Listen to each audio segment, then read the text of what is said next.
Hi everyone and welcome to episode 80 of SAMA. When SAMA first started, I was so nervous at the start of everyone. But now when I start SAMA, the very first thing I do, even before I check all my hardware, the microphone's working, the camera's working, I look to see who's online and I look for the familiar faces, the people that have been there from pretty much the very beginning. And they're the people that have made it easy for me. People like Bev Rife, Margaret and Thomas and Carmela. The people that have become my friends that I haven't met, although I've met Ed. But there's most of you I've never met, and most probably I never will, but I'd love to. So if I'm ever in your part of town, then I'll make an effort to meet you. But now we're on to episode 80 of SAMA, and I've left my nerves far behind, and now I actually look forward to talking to you guys and interviewing the expert that we have on the show for the week. Well, this week's a week where we don't have an expert, so I can stop watching this video right now. But we've got me instead, and I'm going to talk about this little thing. It's Spooky2 Scalar Digitizer. It's a device that turns your scalar device into a biofeedback device as well. So when you bought your scalar, you didn't realize you'd ever see this sort of capability, did you? But that's life, you know. Life is a funny way of giving good surprises, and this is a good surprise. Scalar Digitizer. With this unit, you can plug it into your Spooky Scalar and you can indirectly monitor the scalar field between your two units. And it can monitor the changes in the scalar field. If you apply a varying frequency, a frequency sweep to the modulation input of your Spooky Scalar, you can measure the response of that. And then you can use those frequencies for treatment. Already we've got a chat message. Oh, from Carmela just saying thanks. Hi Carmela, I love you. Yeah, we've got to meet sometime. We've got to find some time to go to Australia. We've been to the UK, Ireland. We've been to Poland. Poland was fantastic. Italy was amazing too. We've been to America, big America. Gosh, wasn't that an eye-opener? We met so many good people. Wow, amazing people. And we'd love to meet more. So we hope to come to some time. You're part of town. Okay, so back to the digitizer. This is the digitizer. It simply plugs in, then you run the software, and then you find the frequencies that had the strongest response, and then you run it. Now I've provided a PowerPoint, and so I'll share my screen and present that to you now. So here we go. Okay. This is it, Spooky2 Scalar Digitizer. These are the things which I'll be covering today. I've moved my picture at the bottom so I don't get in the way later on. What is Spooky2 Scalar Biofeedback Scan, and how do scalar biofeedback scans something? How to do scalar biofeedback scans, that makes sense. And the general Q&A. Now, as I go through this presentation, you may have questions that come to mind. Just type them either through Facebook or through the Zoom software, and Sam will forward them to me and I'll answer them at the end of this presentation. I can't see your questions online, but I'll have my phone on so I can try and catch the questions as they come through. Okay, onwards and upwards. Spooky2 Scalar Biofeedback Scan. It's a way of finding out what frequencies are best suited for your body. And it's the only scalar device capable of doing biofeedback scans anywhere, I'm told, in the entire universe. The Spooky2 Scalar Digitizer measures tiny changes in the scalar field during a frequency scan. Now, the biofeedbacks require two generators. Now, generator X, fortunately, is two generators built into one, And so one generator modulates the scalar field whilst the other one measures the changes in the scalar field. And so the things, it's like a recipe, isn't it, before you bake a cake? Ingredients: 1 times Spooky2 Scalar, 1 times Spooky2 Scalar Digitizer, 1 teaspoon of Spooky2 Generator X, and a cup of BNC cables. That's 2 of them. How to do them? Okay, well, it's given us 4 steps. First of all, you do the hardware connection. Then you do the software operation. Then you start it, and then you run the results. Okay. Step number 1. Gosh, this sounds almost military, doesn't it? You connect the scalar digitizer to the link cable port on the scalar transmitter. The transmitter is the box that's got the display there. It's got the knob, and it's got the 2 plugs and the socket. We plug it into the link cable socket, as you see on this photograph. You then connect generator number 1, output number 1, to the BNC port of the scalar digitizer. That's this port just over there. On the digitizer, is that one there. That's called a BNC port. You then connect generator number 2, output number 1 again, to the BNC port of the Spooky2 Scalar transmitter. That's the metal connector that's built into the transmitter unit. You then connect generator number 1, output 1. Oh, I've done that. I did that in the first step. You do it twice then. Well, miss out the first line. You turn on and tune your Spooky2 Scalar. Now this PowerPoint must be done in a hurry. Okay, the tip. Your generator X must not be in the scalar field because the case, which is metal, and the electronics in generator X will distort the field. You've got to keep anything that's metallic or anything at least 1 meter away from the 2 units. You can see there the units are far apart. Now in the demonstration today, I've got everything in the scalar field. I'm talking about everything, even this thing here. So the results are going to be rather wild, but we'll just keep that in mind, okay? If we did have this unit set up correctly, you wouldn't be able to see it on the video. You then launch the Spooky2 software. Now it's important to make a note of which generator is connected to which port number. The port number are the box numbers that come up in your software. Here you can see generator number 1 is port 14 and generator number 2 is port 15. It's shown on the generator display. You select the preset for the slave. You set up the slave first. And then you set up the shadowing to follow the output number 1. Output number 1 is port number 14. And so you enter number 14 in the output shadowing tab. I'll be doing this again in the demonstration, so don't worry too much about that. If you didn't get that first time, we'll get it the second time. You then go to the control tab. You click on allow or overwrite generator and choose generator number 2. Now when you do that, you actually load the contents into the generator number 2 memory location. So then you can forget about generator number 2. And we start focusing on the master, which is generator number 1. So you choose the master preset and you again click on overwrite generator and click on the generator number 1, which is number 14. Well, that's all the hard work done.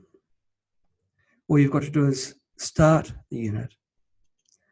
You lie between the 2 scalar units and you ask an assistant to click the scan button to start the biofeedback scan. Now, if you're just by your lonesome, you can alter the value of the start delay, this value over here. And so the start delay, you can make that whatever you like. So if you're a slow mover, you can make it 2000. And it gives you enough time to go between the units, sit down, make yourself comfortable, drink your cup of coffee. Well, probably not that much time, but at least give you enough time to settle down and get ready for the biofeedback scan. Spooky will give a little gentle beep after the scan is completed, so you don't have to spend all night there. Now, generator number 2, which is the slave generator, will start automatically. And so generator number 2 sends the frequencies to the scalar unit. Generator number 1 thinks it is, but it's not, because it's actually been set to not produce any signal output. So generator number 1 will still measure the signal that's being produced by the scalar field, and so perform the biofeedback that way. Now, when the scan completes, you'll see the results presented in a new window, and then you save the frequency results by clicking on the Save button. That's no different from before. You then use the Scalar2 Scalar General preset to run these results. Okay, there's a few more tips, everybody. It's best to lie perfectly still, but this really applies to all biofeedbacks. The more stationary you can be, the better the results. And it is best to have only one person in the scalar field. Now, the field extends outward like an American football or a Zeppelin. And so you've got to ensure that nothing is in the field that's going to affect the results. Things like cell phones, electronics of any sort. My laptop is in the field, but well, anything. It's best to have as good a signal or a pure signal as possible. Okay, and I've already mentioned it's important to make a note which port numbers correspond to G1 and G2. You can write that down on a piece of paper if you wish. And the master preset performs the recording. The slave does all the work. The slave actually applies the frequencies. Now we suggest using generator number 1 for the master and generator number 2 for the slave. You can do short scans once a day, longer scans once a week. And when you do run the results, you use generator number 2 to run the scan results, because remember, generator number 2 is actually applying those frequencies. There is a facility within Spooky to scan and run, then scan and run, scan and run. And when you do the run, you select number 2. Generator number 2 is the generator to run the frequencies that were found, not generator number 1. This is the Q&A that a lot of people have asked in the past, so we've got them all together to present them to you now. There wasn't a photo of me as a child. The child hasn't got my eyebrows. I've always had my eyebrows. And in answer to all these questions that I get sent, no, they're not painted on, they're real. What exactly do you do after running a scalar biofeedback scan? Well, after you complete a scan, you will be presented with a list of frequencies. You then save the frequencies in a custom program. You can run these through your scalar unit using a scalar preset. Okay, now a question has come through, but I can't see the question unless I exit out. So I will continue, and I'll just quickly see if there's any questions come through. Nothing on Facebook. Come on, guys. Get those questions pouring in. Okay, now you basically run the frequencies and then you load them in a scalar preset and run them. There's a link here to help give, to present more information.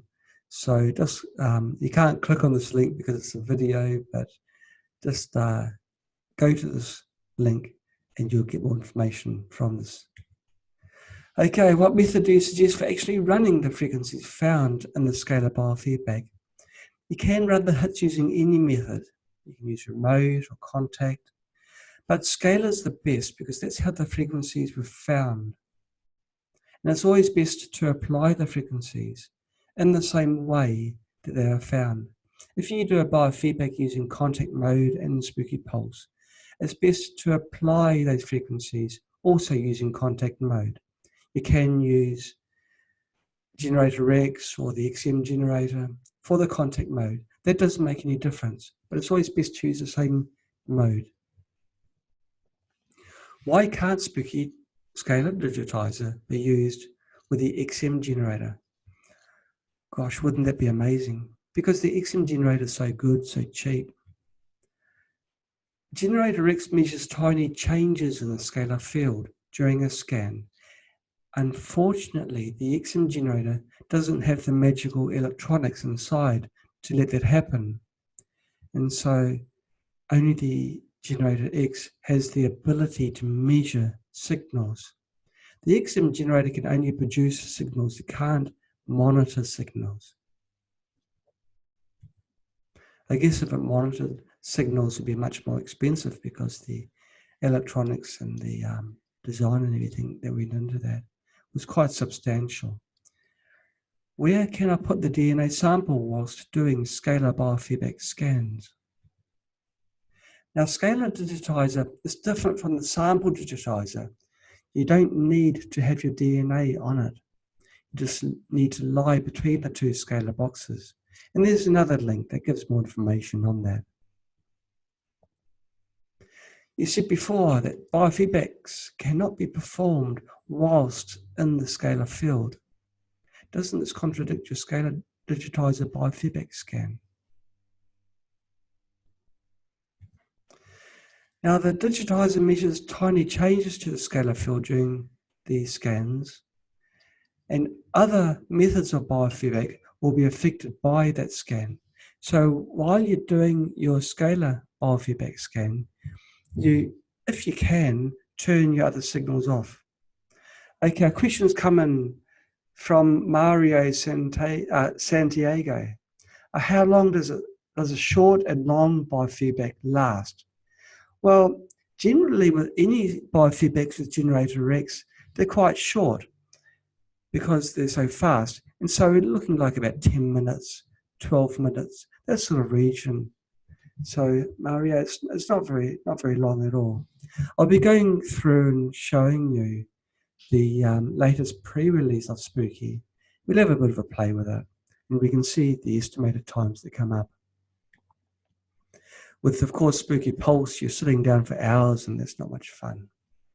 But Generator X changed the rules a little bit.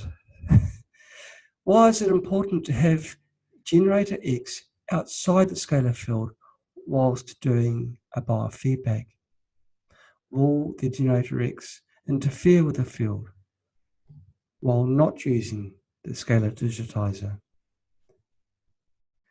Well, haven't I answered this one? Did I go up again? Or anything that's metal or biological in the scalar field will alter it. Now, if it's something that's always stationary, it won't have too much of an effect unless it's metal, which tends to absorb a lot of the information.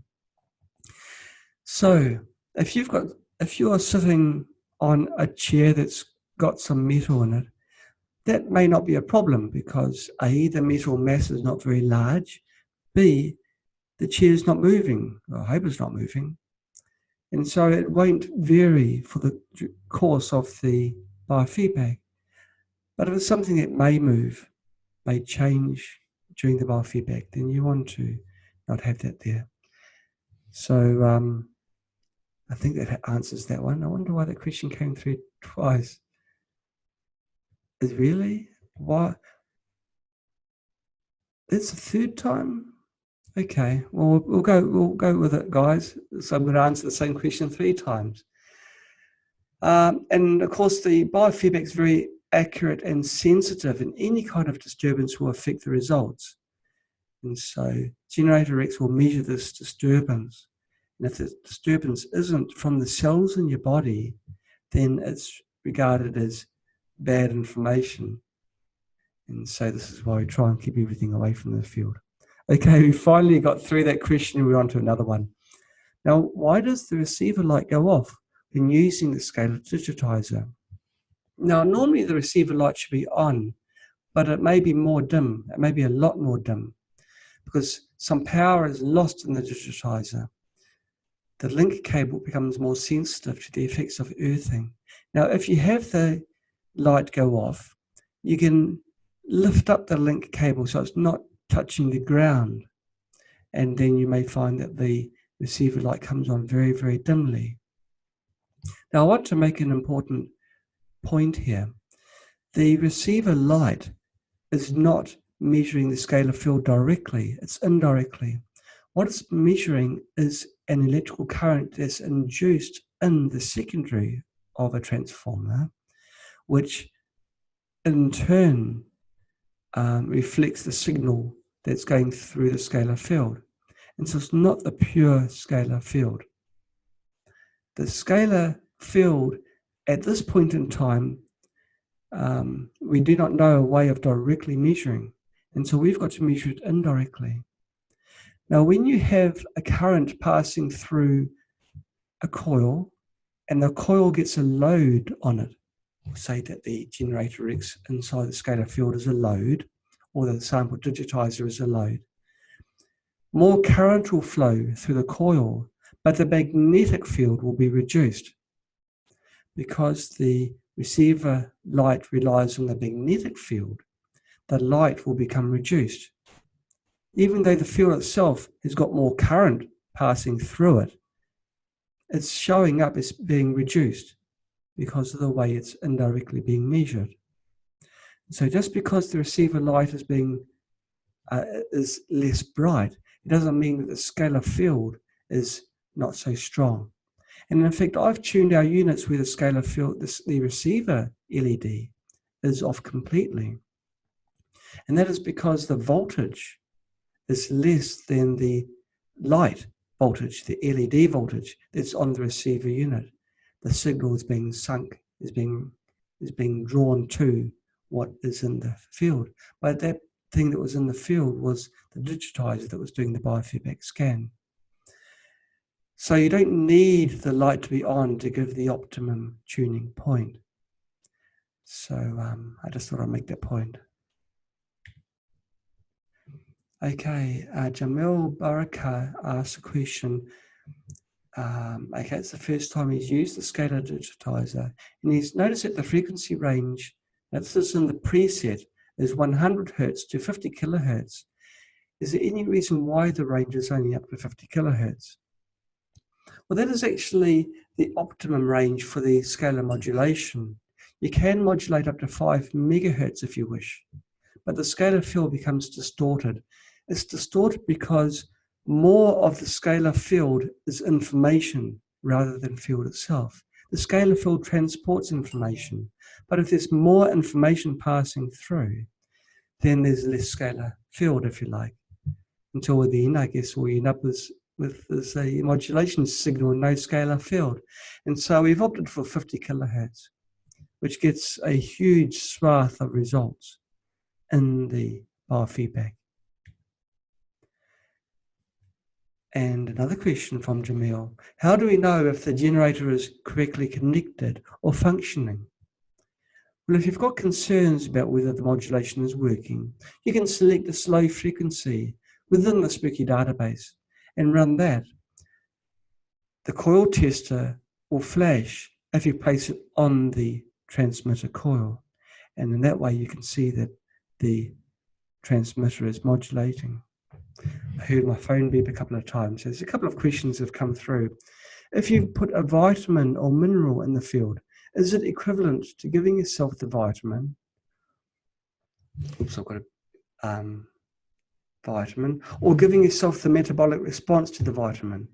It's a very good question. This was from Jory Pomerantz. Fantastic question, Jory. It's best to put the substance on the receiver coil. Now, the scalar research is still in its infancy, and so we don't know all the answers for sure, but this is what we are fairly sure on to date. The best way to put information into the scalar field is through putting a substance on the receiver coil that then modulates the scalar field in that way. If you have the vitamin in the scalar field with you, we haven't seen the evidence showing that the goodness of that substance is then transferred to yourself. And so that's partly answering your question. And you're asking, is it equivalent to giving yourself the vitamin or giving yourself the metabolic response to the vitamin? Well, it's both the same thing. It's this is the thing that we touched on early on. We were modulating in the beginning, and with tests that we did, using frequencies, and then we tried molecular modulation, and we found that it's better to put the molecule on the coil than to modulate through frequency, because when you've got a substance, you may know it's molecular weight, but there's more to it than that. The molecular weight provides a frequency, but the substance provides the song of the substance, and the song of the substance then passes through your body. After you've applied a scalar field with a vitamin on the receiver unit, your body has received all the benefits from the vitamin. After leaving the field, we do not know whether the effects of that vitamin still remain in your body. I believe it does. With other clinics that have used our device and other scalar devices, because there are other units out there as well, you just got to pay a little bit more for them. People go in for half-hour treatments, and then for the rest of the day or until the next day, they receive the benefits of that treatment. And so it could well be that the effects of the compound remain in your body. When Spooky Scalar was first released, actually before it was released, we got a mayday call from some people that needed it for emergency. One was a woman that had a very, very serious cancer, and Scalar dealt that cancer a mortal blow. This woman used her chemotherapy on the receiver coil and got fantastic results this way. So, but she didn't remain in the field all the time. And so it could well be that she was getting the effects of this chemotherapy drug during the rest of the day. Okay, a question from Lawrence Lee. How far should the Generator X be away? Well, when we ship the BNC cables with the scalar units, we actually ship our long cables with the units because we want the unit as far away as possible. So I like to think 2 meters, which is, I think, the length of the cables. It might even be a little bit longer, but we say 2 meters away from the field and the units. Now the field does extend outwards, so try and get it away from both units, which is very different to how I'm going to show you in a short while in this demonstration. Okay, back to the Q&A. Does it matter with temperature changes like extreme cold? Oh, poor Ellen, extreme cold. Yeah, I'd love to live in the tropics, especially right at the moment. Okay, I'm thinking of having the cable outside for some of the distance. Now, temperature doesn't matter, but it's temperature changes that does. With a change in temperature, you may have a change in the tuning frequency. And so if the temperature does change, just check the tuning, make sure that it's still tuned correctly. That question from Dave Rowan. What are the differences between Rife Generator X machines and Scalar for beginners? Well, there's lots of differences, but the biggest one I would say is that Spooky Scalar produces a different type of field. Now, it's the only type of field that's truly healing. It's a naturally healing field, and it's got other properties which are very important as well. It can carry information, which makes it an ideal method of treatment. And this information can be from a healing herb, essential oil, or even drugs. And so you're using a healing field to produce the biofeedback scan. And so it's the only unit that we know that can do this. Also, it's very precise. The signal is more stable. And there's been changes too in the release of Spooky and the release to come for Spooky. And we'll be coming to that very shortly. Why not make it backward compatible with the XM generator? Curtis, we'd love to, but it hasn't got the electronics inside it. It's a shame. We'd love to. That's it. Okay, so I'll stop my share and get back to the Zoom meeting. I heard a few things come through, a few messages. So I'll answer a few questions here, then I'll fire up the, I'll explain, I'll go to the other camera, show you how to connect the unit, and then show you how to run the software. Okay. A question from, I'll expand the, let's have a look so I can see the full name. Thomas Gersten is asking to scan frequencies for a brain tumor. Now, brain tumors actually, it's always been a problem in the past because the skull does not conduct electricity.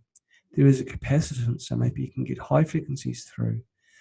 But then there's the problem of passing any sort of electricity through your brain because there's a very important organ that's inside here and you don't want to be passing too much power through there. And so it's always been a bit of a problem. So to scan frequencies for brain tumor, okay, the question is actually how to place TENS pads on Generator X, because we suggest to place the pads off the shoulders and not in the head. Well, this is a bit of a diversion, Thomas, but I will answer it anyway. It's Friday anyway, so we'll do it. Okay, so to scan for brain tumor, we do recommend, and we do recommend for good reason, not to have TENS pads above the shoulder because of the importance of the organs that are above there. On your neck, you've got your thyroid, and you mustn't overstimulate your thyroid for many good reasons. And your brain, to pass electricity through your brain is not a good thing. You've got to be very careful. If you do, you've got to keep the power levels down. And so our advice is always not to put the TENS pads on your temples. Now, Spooky2 does have in its Spooky Boost a low power port, which is also its colloidal silver port. And so, yes, some people have used that port and used TENS pads across their scalp and monitored the results of a biofeedback scan. We cannot recommend that. The alternative, of course, Thomas, is to use a Spooky Scalar and scan yourself through that because, of course, a scalar field is a healing, natural field. It will not cause any harm. Okay, another question from you, Thomas. If you do a longer scan on the weekend, how do you combine or use the results with the daily shorter scans? How do you combine or use results with the daily shorter scans? Well, you create programs and you run the programs and set up the program using the drills that you want to make it longer. I think how do you combine scan results to shorter scans? Okay, at the moment, Thomas, when you do recursive scans, what Thomas I think is talking about is this. You run a scan and then you do subsequent scans. Thomas is asking, can you do a long scan and then do short scans after that? Well, you can do in a way because what you're talking about, Thomas, is a refined scan. Where you do a scan and then after this long scan, Spooky will just focus on the hits. And then it'll keep on focusing on the hits. And there's the hunt and kill preset does that for you. So have a look at the hunt and kill preset, and that will do as you ask. Okay, now Kamala Walker has given very interesting comment. Now, if you use a natural herb, yes, now actually I'm missing. Oh, okay. Kamala is saying that if you use a vitamin pill, you may not get much effect.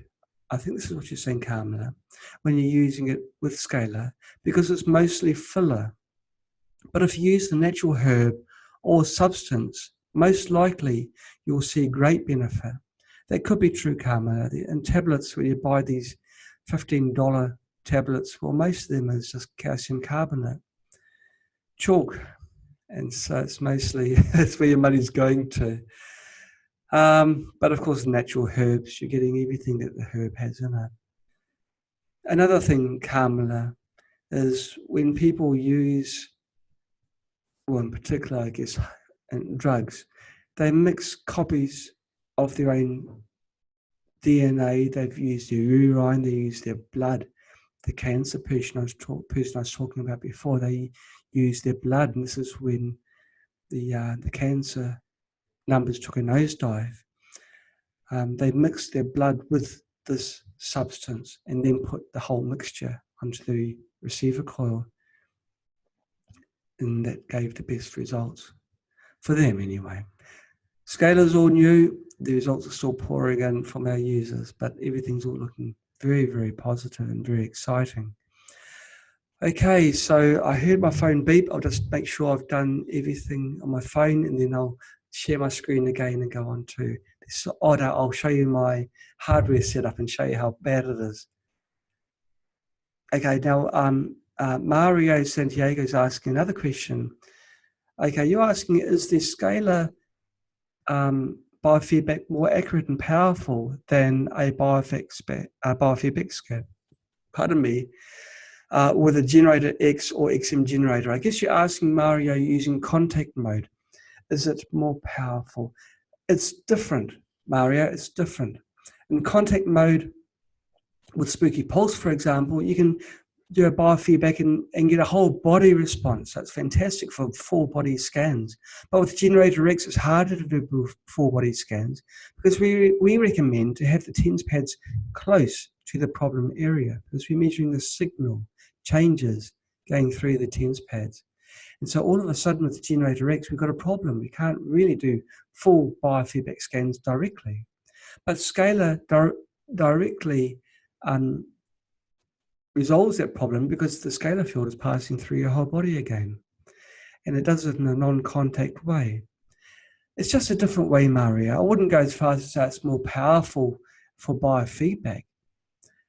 To be honest, the results we've had from scalar, from the people that have experimented and used scalar in what we now think is the right way, which is mixing parts of your own body with what you want to treat your body with and putting that whole mixture on the receiver coil and then running the scalar field through your body, then it's been more than remarkable.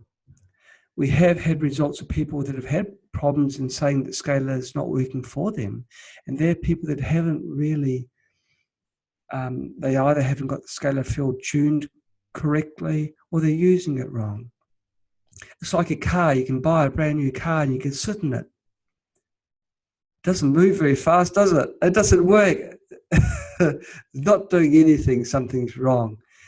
Or there's a thing called an ignition key, but even before that, there's a thing called a driver's license where you learn how to drive the thing. Well, with Spooky Scalar, there is reference material on our site, the Spooky2 site, the Spooky2 reviews, and there's a wealth of information on the forum as well. So it's good to learn how to use something and then use it in that way.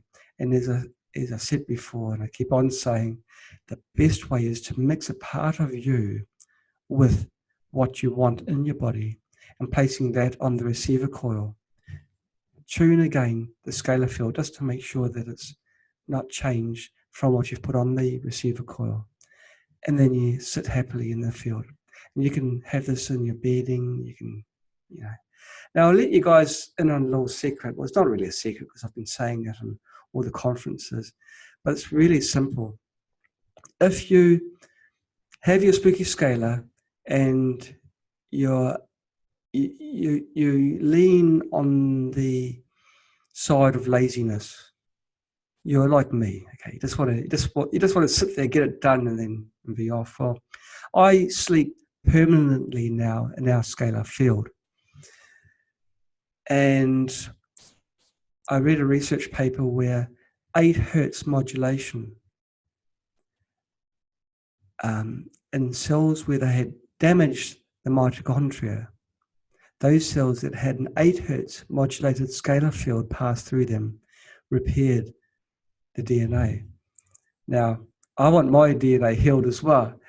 And so I have an XM generator, not a generator X, a cheapy XM generator, putting an 8 hertz slow signal into the modulation input of the scalar. Makes the light go flashing like this one when I put it on the coil, but of course I take it off afterwards.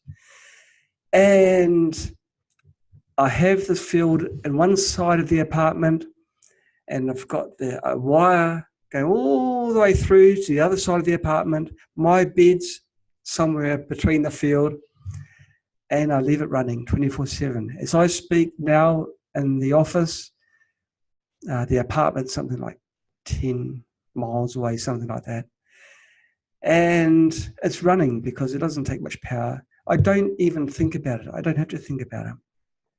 I know that every time I'm in the house, really, anywhere in the apartment, the scalar field has filled up. And so I've got this mitochondria, DNA healing field passing through. And I think I'm seeing the benefits. Now, I won't say what they are, but I feel great, okay? I feel great.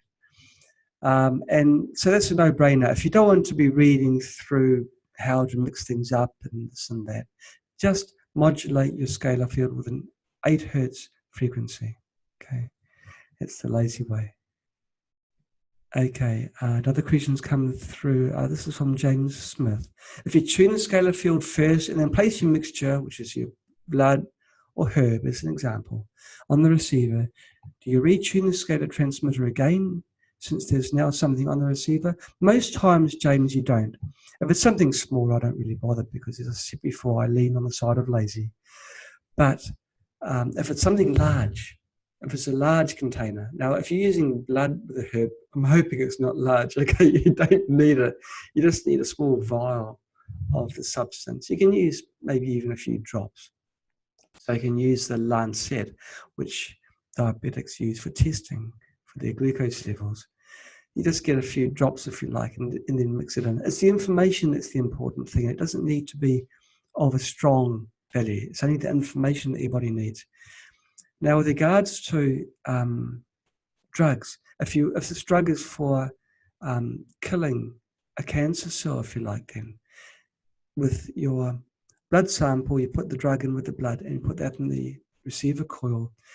As the cancer cells within your blood get affected by that drug and die, they succumb, the cancer cells in your body get the information of the dying cells and also they follow suit.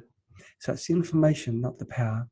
And that was a bit of a digression, wasn't it, guys? But basically, if it's large, you tune. If it's not, you don't bother. Okay, those are all the questions. Let's flick to the other video and show you how to actually connect it. So this is our setup. Now, when I walk away from the microphone, you're going to lose my audio a little bit. So I'll try and do as much as I can while I'm sitting. Now, this is my desk. This is my water. Okay, the scalar transmitter's here. That's this unit here. And it's got the wires going to and from it. It's got the generator X at the front. Got 2 wires going to it. One is generator number 1, one's generator number 2. Generator number 1 goes to the digitizer, or it doesn't yet, but it will do in a little while. And generator number 2 goes to the modulation. This generator number 2 is doing all the work, if you like.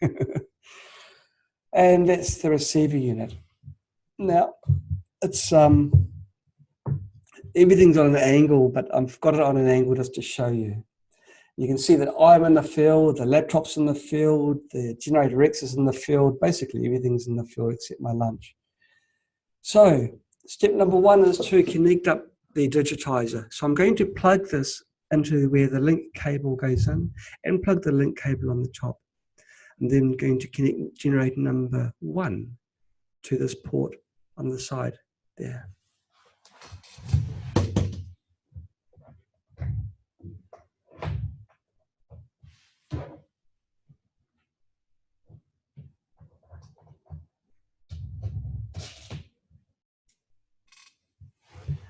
Okay, they're done. Now we just do a retune to make sure everything's okay. The tuning does change a little bit generally, we find, with the digitizer there, because the link cable does become more sensitive to any sort of earthing, capacitance, coupling that it finds. And because I've got my, even my earth cables on the ground and caught up, and the ground's got its reinforcing because it's a concrete floor, it's going to be pretty difficult, but I'll try and get some sort of signal.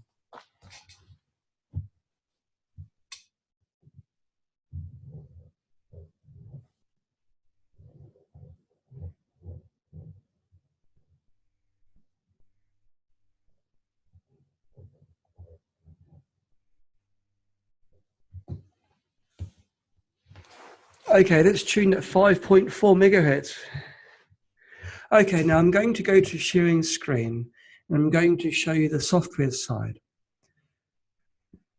Okay, now I will move myself up here so that you can see most of the controls. It all happens down here. Now this is a pre-release of Spooky. It's December the 6th. So there will be some controls that may not be on your version of Spooky.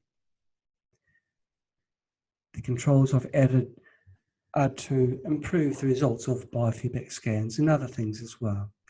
Now, already I saw on the front of the generator that generator number 1 was this unit here, this number here, 21, and generator number 2 is 25.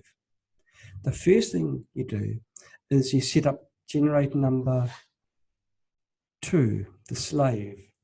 So in the presets tab, you go to Biofeedback, you go to Scalar Digitizer, and you go to the slave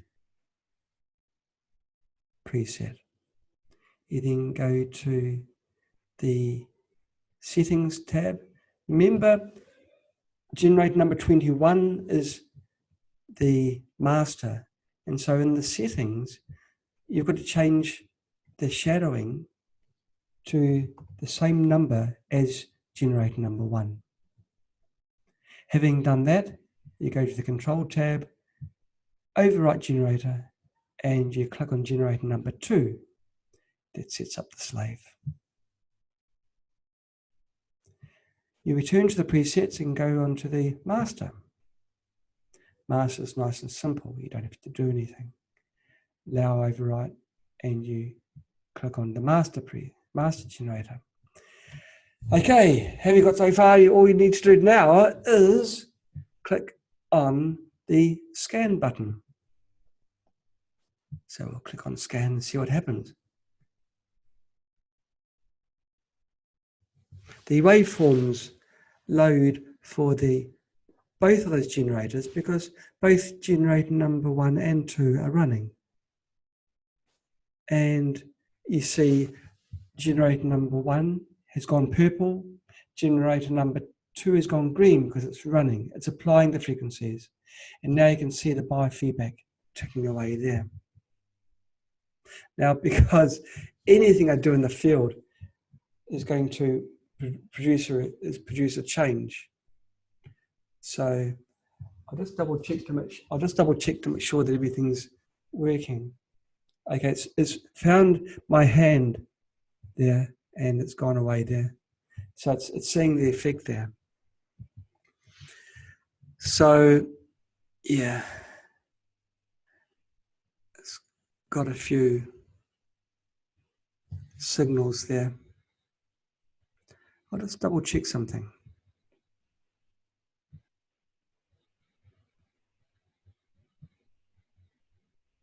See on generator number 1, which is 21, the amplitude is 0. So it's not actually producing any output. It's only number 2 which is producing the output. Well, it's going to, on this estimation, take 20 minutes. I've been playing around with this preset, and the preset will change by the time I finish with it. But I'll go through some of the changes that I've done. You can ask questions as I go through because this will be new to you. There's new ways that Spooky does biofeedback. There's new control here, loops. Spooky can loop biofeedbacks and then take an average sample, an average of each of those samples within the loop. It's similar to samples per step, but it's an advancement on that because the each frequency sample is at a great distance, a great time apart. So if the first scan scans 100 hertz, when the second scan scans 100 hertz, it could be something like 2 minutes afterwards. If it is samples per step, all the samples are within a very short period of time. So if there's any electrical noise or any physical movement in your body, they will be amplified by the samples per step. And so it's a very good feature here. At the moment I'm playing with 3, but I may change that in the final release of the preset. And the number on the right hand side of that shows you the current loop that's running. So it was running on the first one. Another thing that's changed is here, there's a baseline button. When the generator runs, we'll do a baseline scan. What Spooky does is it measures the signal without anyone in the field. And so if I'm out of the field, I can do a baseline scan. After this is completed, I'll stop the biofeedback. After it's completed, I can then do a normal scan. And then the baseline will be subtracted from the results. So it only looks for the change in the signal. It's like in a noisy environment here, in a bad environment, where I'm sitting between these 2 units, Spooky will do a baseline scan, pick up all the noise that's between here, the environmental signal, and then I'll then do a biofeedback scan, and Spooky will automatically, while this button's green, will automatically subtract the environmental signal from the new signal, and the difference is going to be me. Okay, so that's another big change that's taken place there. There's other changes as well, but most of them are under the hood. Okay, so we'll stop the share. We'll go into the correct video, and I'll just make sure there's no other questions that have come through. Okay, if you heard a few beeps come through. Okay, Mario, you're asking, is the scalar field affected by EMF interference? The scalar field is not affected by EMF interference. However, the unit that transmits the scalar field and the unit that receives it are both sensitive to EMF, not the scalar field itself. Okay, Jory Pomerantz asks, you cannot do phase angle, right? What is the scan you have selected? Well, you can do phase angle, why not? It's another option in Spooky. What I am doing, Jory, is not measuring the phase angle of the scalar field. I'm measuring the phase angle of the signal passing through the link cable, which indirectly then goes to the scalar field. Okay, another one from Jory Pomerantz. They say in the Rife community Rife community. That low frequencies are metabolic and high frequencies are mortal oscillatory frequencies. Can you tune the scalar device to scan 0 to 15 kilohertz? So it shows metabolic disturbances instead of kills. Okay, well, if you do think that low frequencies are metabolic and high frequencies are mortal oscillatory frequencies, in that case you can do it. There's no restrictions there. Certainly you can scan from DC all the way up to whatever frequency you like. With Spooky Scalar, there's no restrictions there, Jory. So sure, you can go up to 15 kilohertz if you like.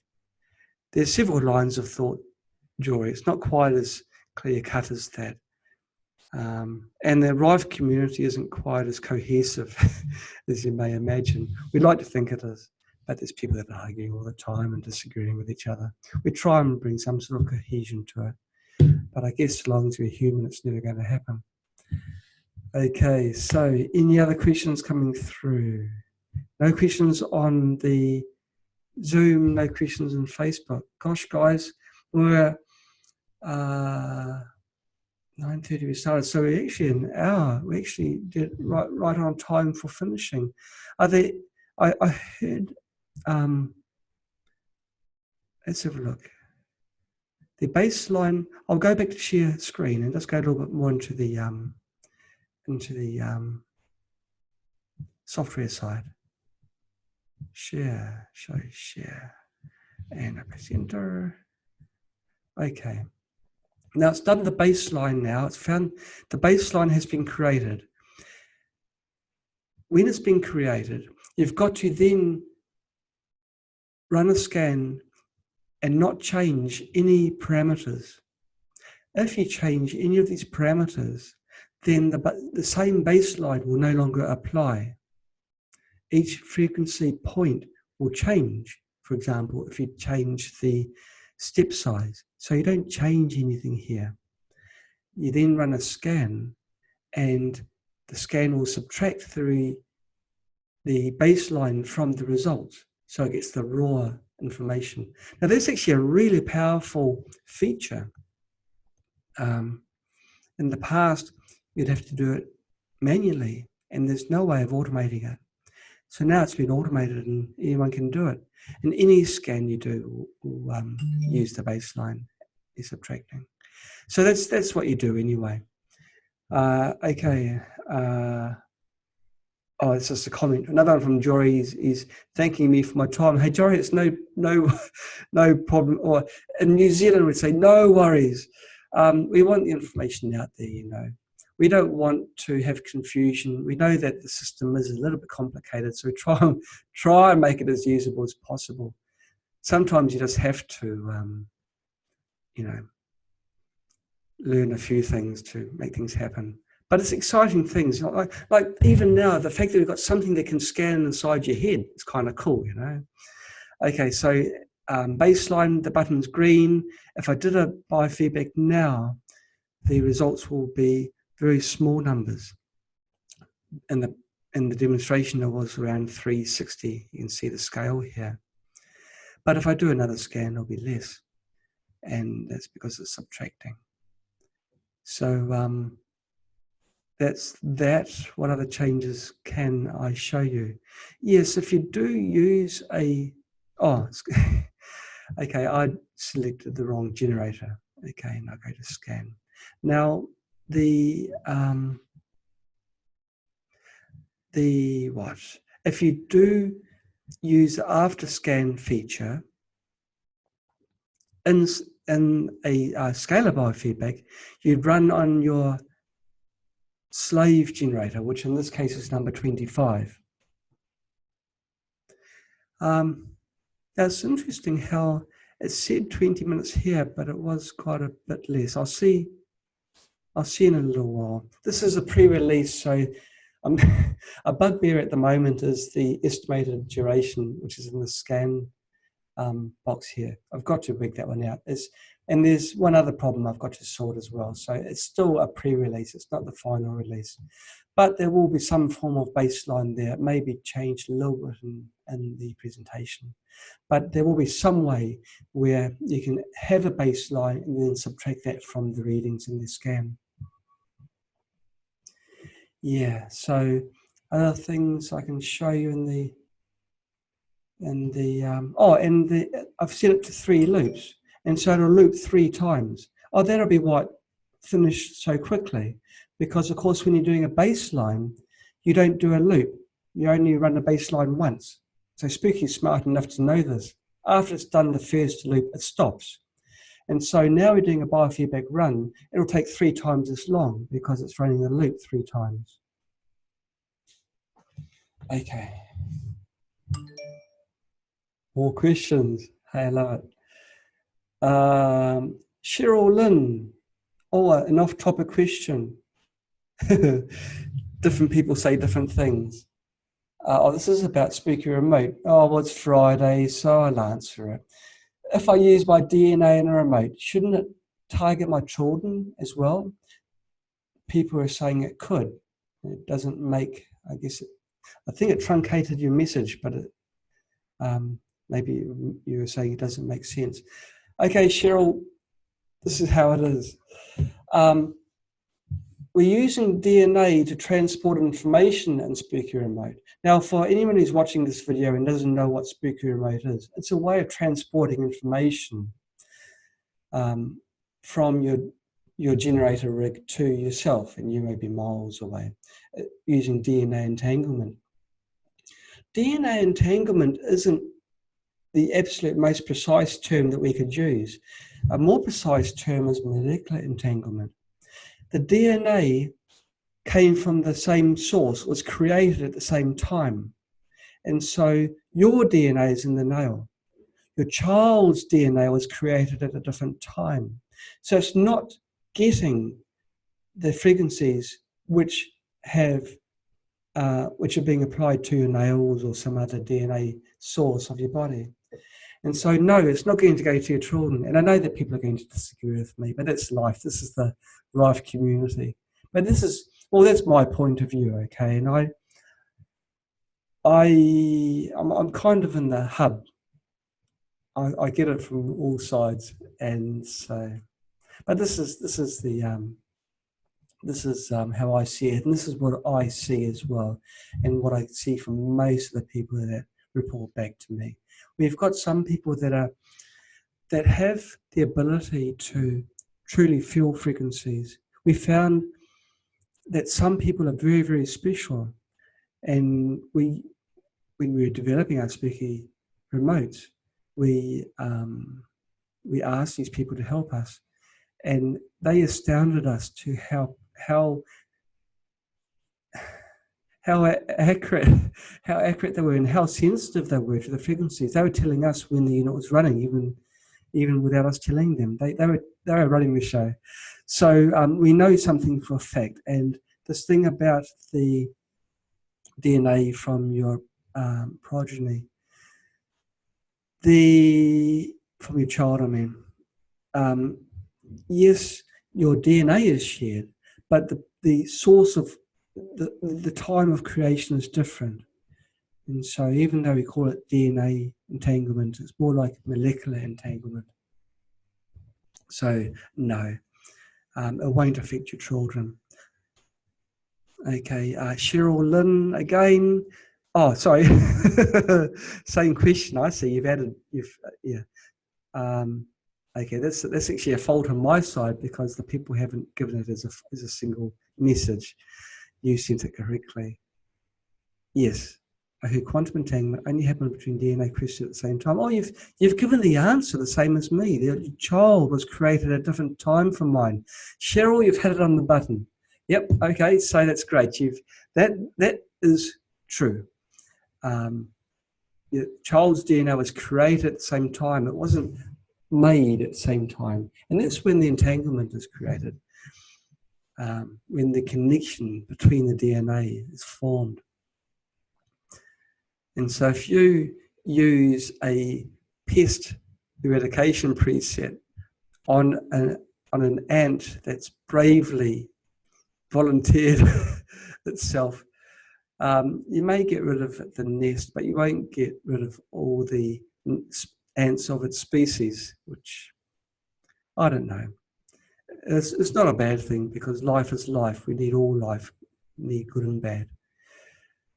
So it's probably a good thing, I think. Okay, now, any other questions? Nothing else on Facebook? Other changes? Big changes under the hood, but nothing really much to show you. All the changes are itemized in the changes document on my website. Okay, it's done the scan. These are the hits. It's taken into account the baseline, and you can see that the numbers here are much less than what you normally get. So there we have it. Now, as I say, it is pre-release. I've still got to work on the code and do some more testing. The baseline was just a very, very recent addition, so I've got to confirm that everything's working fine. So normally what you do is you'd save it and then go from there. So that's it. I'll exit out from the sharing and see if any other questions came through. Okay.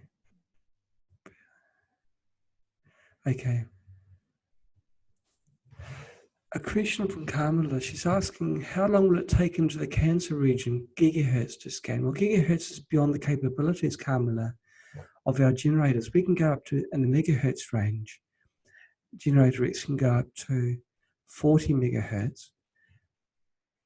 The modulation of the scalar units can go up to around 5 megahertz, but the signal is mostly modulation at that stage, so it's not much benefit.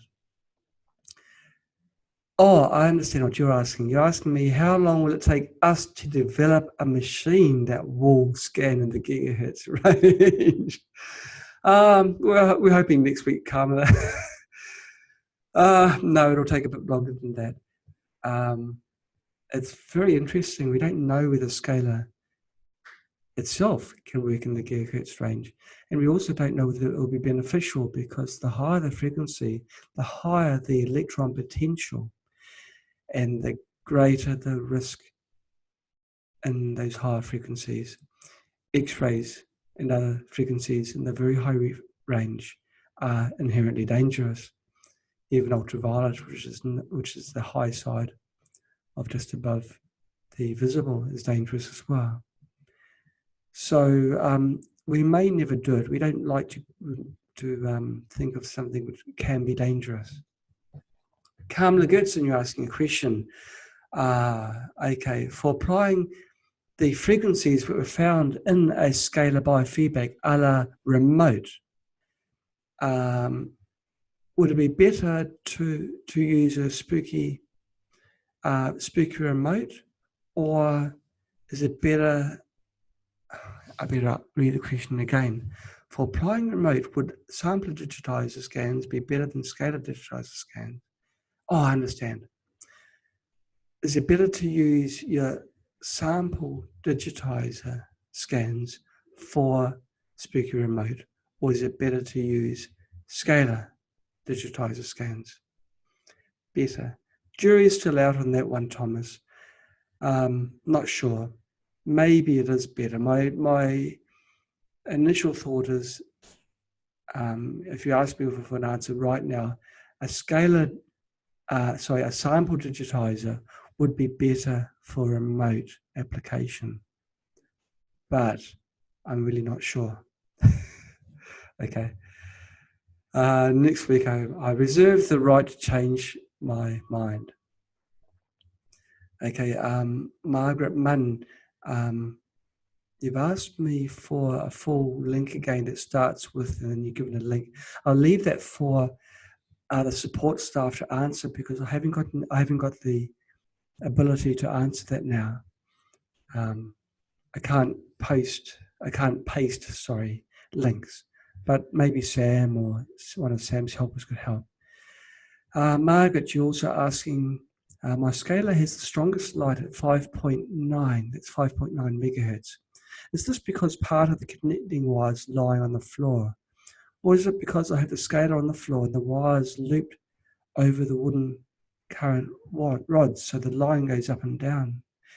And you also ask about whether it's stronger if the frequency is higher. Well, in my setup, in my apartment, I'm over concrete, which is over steel reinforcing, but I keep it low. I don't go up or down. I think that the link cable is quite sensitive also to the field that runs between the two units. And so if you go up into your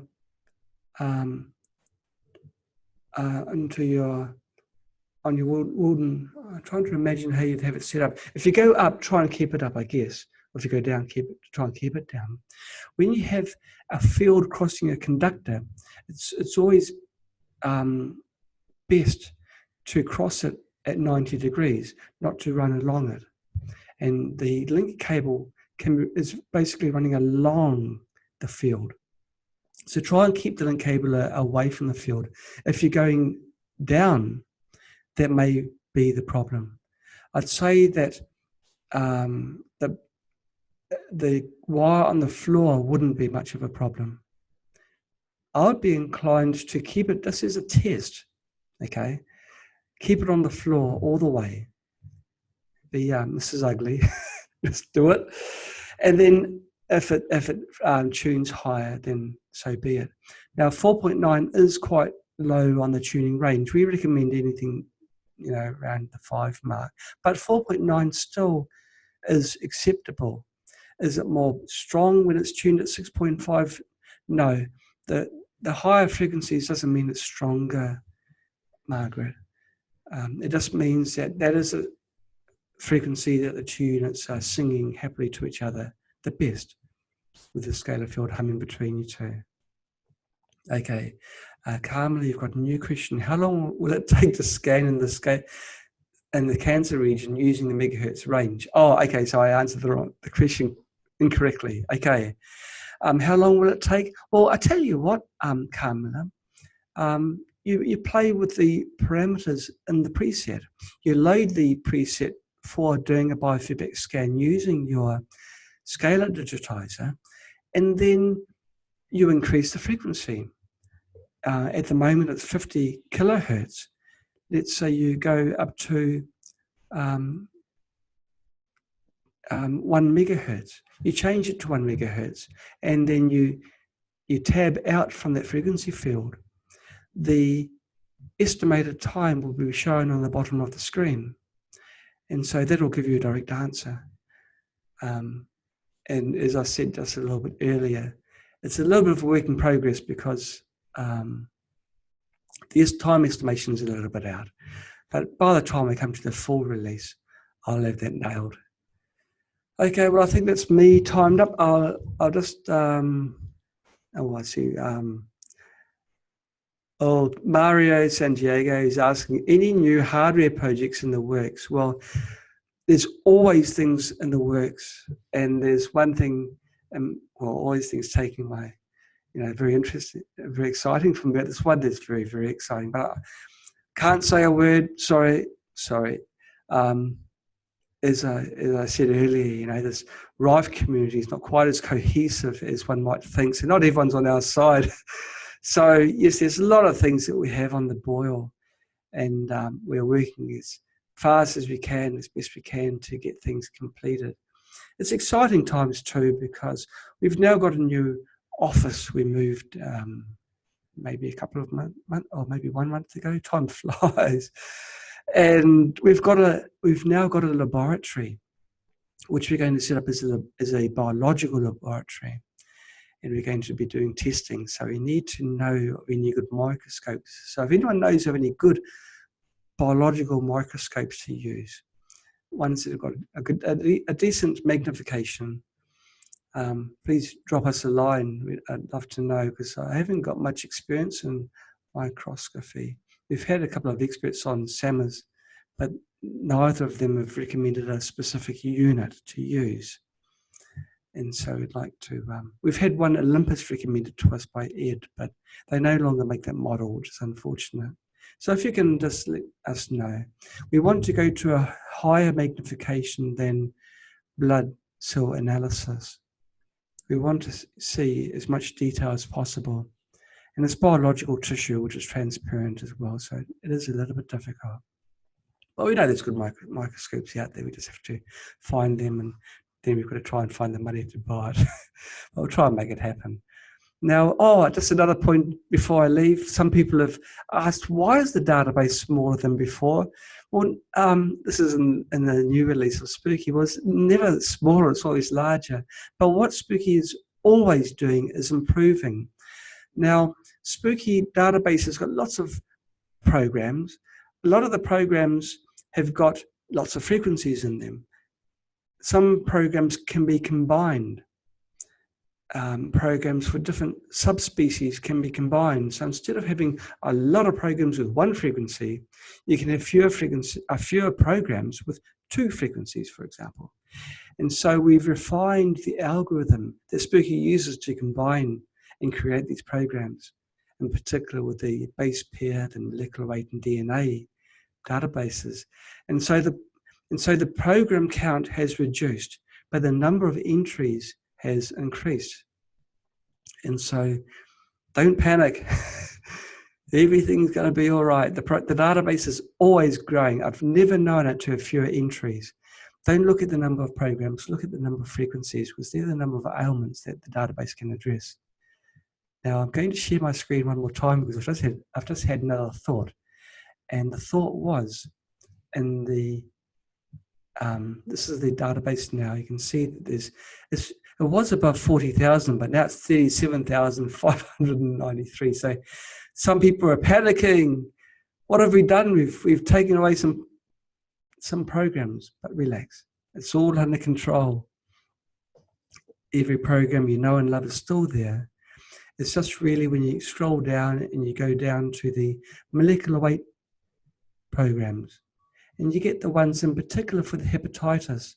There's huge amounts of hepatitis. If you do a search,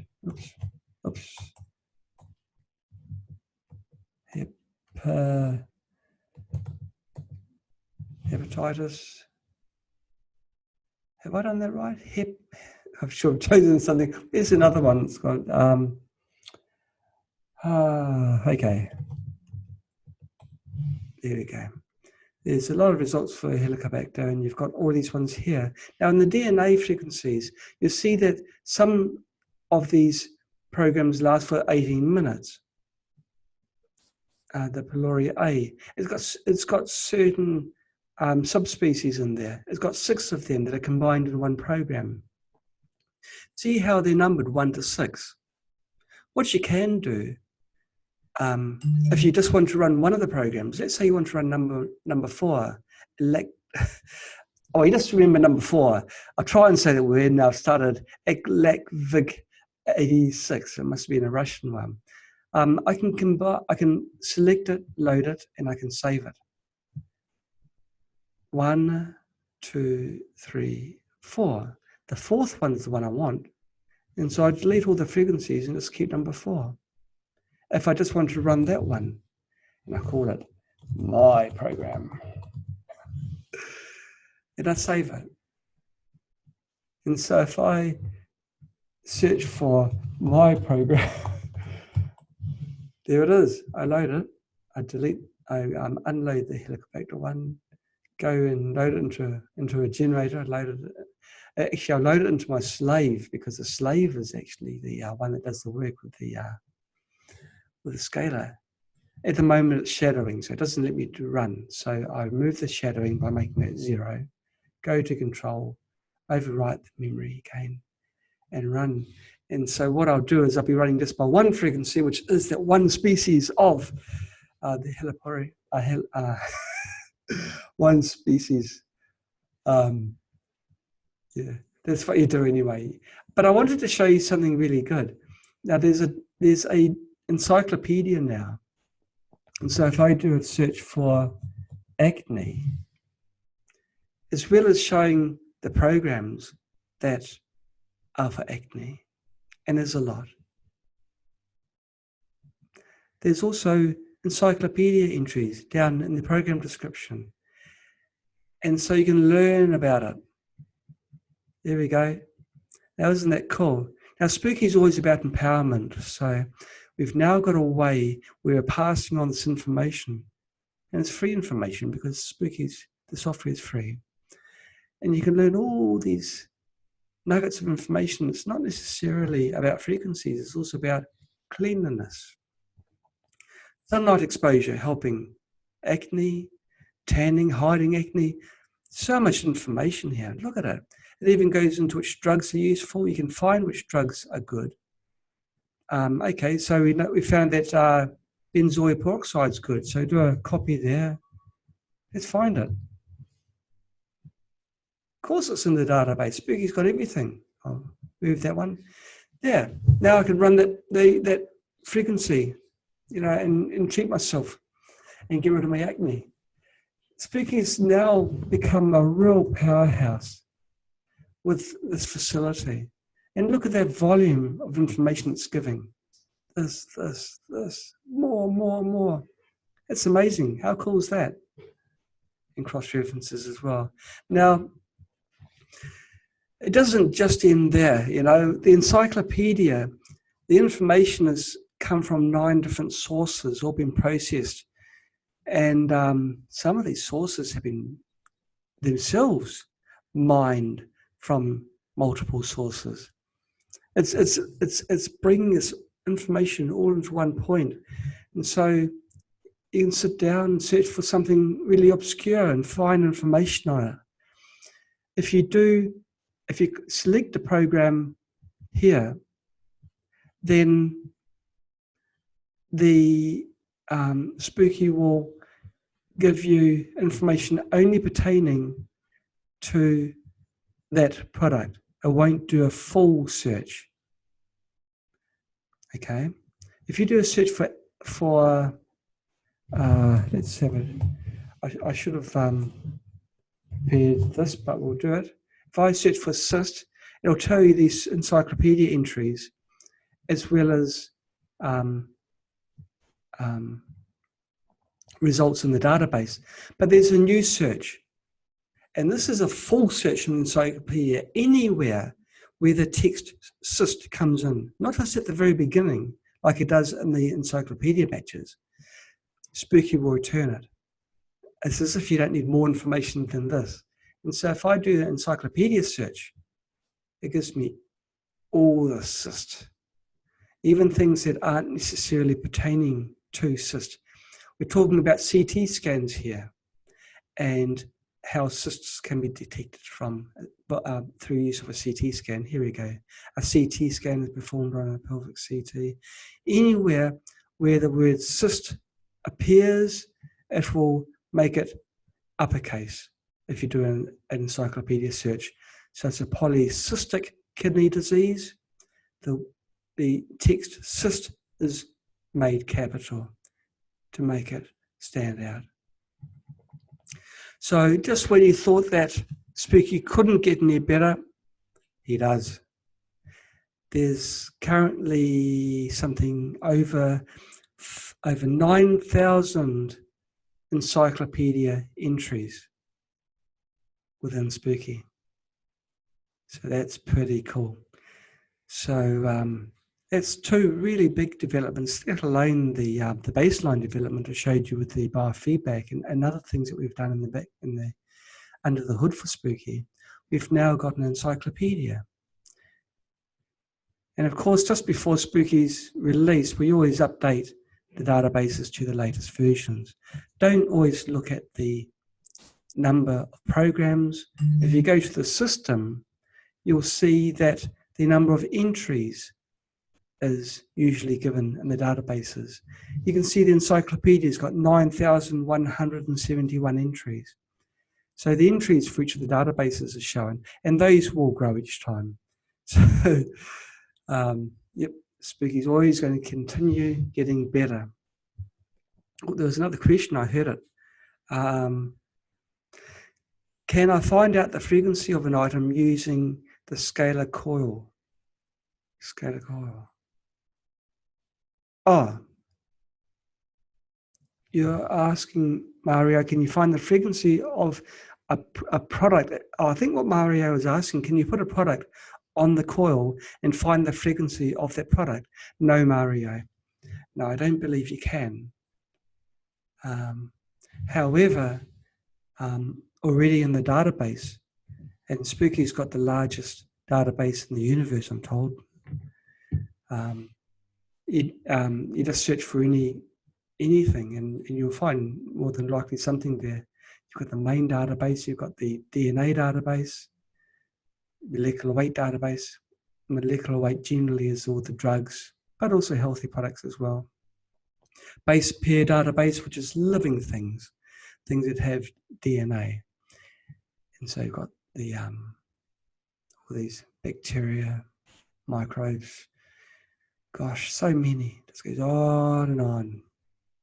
And then the custom set, which is the frequencies which I have created and put in there. So there we have it. Summer number 80. It was fun. It was smooth.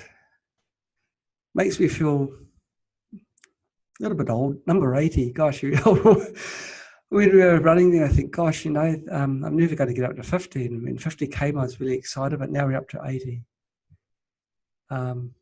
Yeah, soon we're up to 100. Okay, well, I don't know who's going to be on next week, but stay tuned. We'll let you know as soon as we know.